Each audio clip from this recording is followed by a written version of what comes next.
Katuwang ang iba't ibang ahensya ng gobyerno na ipaparating at naipapaabot na ang mga family food packs ng Department of Social Welfare sa mga apektadong pamilya sa lalawigan ng Masbate. Sinisiguro ng mga miyembro ng Bicol Disaster Risk Reduction and Management Council ang pagsasagawa ng malawakang assessment para mas makita at malaman ang iba pang mga kailangan ng mga taga-Masbate.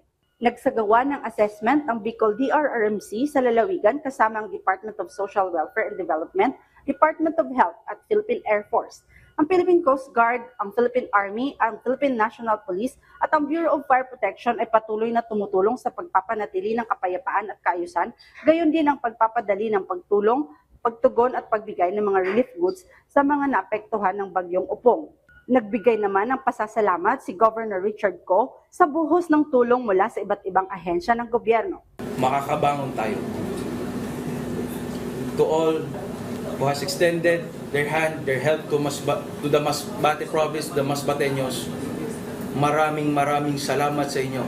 To our President na hindi tayo nakalimutan, na hindi nakalimutan ng mga Masbateños, maraming salamat po. Maraming salamat at dahil nabigyan nyo kami ng pansin, maraming salamat at nandito kayo para sa mga Masbateño. Rest assured, hindi namin makakalimutan ang tulong na binigay ng national government, ng presidente, ng ating secretary, ng ating mga karating probinsya. Salamat po sa inyo.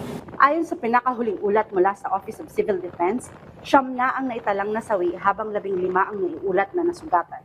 May kabuuang 710 bahay ang bahagyang nasira habang 66 ang nawasak.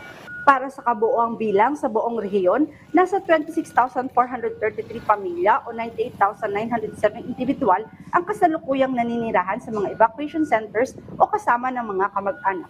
Mula rito sa probinsya ng Masbate, para sa Integrated State Media, Connie Kalipay ng Philippine News Agency.